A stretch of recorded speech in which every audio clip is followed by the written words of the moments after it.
नमस्कार मंडळी, श्री स्वामी समर्थ। प्रत्येकाला वाटतं की मला सरकारी नोकरी हवी, मी जी नोकरी करते त्या नोकरीमध्ये बढती हवी, मला जी धनप्राप्ती आहे ती लवकरात लवकर व्हावी, माझी एखादी इच्छा आहे ती लवकरात लवकर पूर्ण व्हावी। असं होण्यासाठी अनेक जण काही ना काही धडपड करत असतात, काही ना काही उपाय करत असतात। अहो मंडळी, चिंता सोडा। उद्या जो श्रावणी सोमवार आला आहे आणि तुम्ही जर उद्या हा महादेवाचा अगदी साधा आणि सोपा उपाय केला तर निश्चित तुम्हाला याचा फरक पडणार आहे। उपाय कसा करायचा ते जाणून घेऊ, पण त्यापूर्वी आपण जर माझ्या चॅनलला नवीन असाल तर प्लीज चॅनलला सबस्क्राइब करा। बघा मंडळी, श्रावण महिना असा खास महिना आहे। या श्रावण महिन्यामध्ये भोले शंकराची आपण विधिवत पूजन केलं, अगदी त्याला फक्त जल आणि एक बेलपत्र अर्पण केलं तरी भोले शंकर आपल्यावर प्रसन्न होतात आणि आपल्या सर्व इच्छा मनोकामना पूर्ण करतात। पण आपल्याला जो उपाय करायचा आहे तो कसा करायचा? आपल्याला हा उपाय मंदिरात जाऊन करायचा आहे। तुमच्या आजूबाजूला मंदिर नसेल तर तुम्ही अगदी देवघरात करू शकतात। आपल्याला धोत्र्याचं फळ घ्यायचं आहे। भोले शंकराला धोत्र्याचं फूल, धोत्र्याचं फळ अतिशय प्रिय आहे।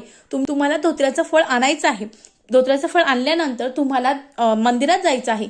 एक लोटा घ्यायचा आहे, त्या लोट्यामध्ये तुम्हाला कच्चं दूध आणि जे शुद्ध जल आहे त्यात टाकायचं आहे। त्यानंतर एक दिवा घ्यायचा आहे, मातीचा पंतीचा दिवा घ्या किंवा पंचधातूचा कोणताही घ्या।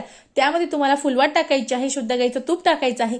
त्यानंतर एका छोट्याशा वाटीमध्ये आपल्याला नुसती हळद घ्यायची आहे आणि ते सगळं धूप दीप अगरबत्ती घेऊन आपल्याला मंदिरात जायचं आहे। मंदिरात गेल्यानंतर आपण जे पंचामृत नेलं असेल, शुद्ध जल नेलं असेल, कच्चं दूध नेलं असेल, ते सर्व अर्पण करायचे आहे। भोल्या शंकराला चंदन, भस्म, धूप दीप दाखवून नमस्कार करायचा आहे, त्यांना आपल्यावर प्रसन्न करायचं आहे। आणि त्यानंतर आपल्याला भोले शंकराला अतिशय प्रिय म्हणजे जे काटेरी धोतरचं फळ आहे ते धोतरचं फळ आपल्याला त्यांना अर्पण करायचं आहे। पण अर्पण करण्याच्या आधी आपण जी वाटीमध्ये हळद नेली होती त्या हळदीत थोडंसं पाणी टाकायचं आहे आणि त्या हळदीमध्ये ते काटेरी जे धोतरचं फळ आहे ते बुडवायचं आहे किंवा पूर्ण त्या धोतरच्या फळाला हळद लावायची आहे। आणि त्यानंतर ते अर्पण करताना त्याला देठ असणं गरजेचं आहे। ते अर्पण करताना तुमची जी इच्छा आहे, अगदी धन प्राप्ती, नोकरी प्राप्ती, संतती प्राप्ती, आर्थिक प्राप्ती, लक्ष्मी प्राप्ती, जीही इच्छा आहे ती तुम्हाला भोले शंकराला सांगायची आहे। अगदी लवकरात लवकर तुमची कोणतीही इच्छा असू द्या, भोले शंकर लवकरात लवकर ती इच्छा पूर्ण करणार आहे।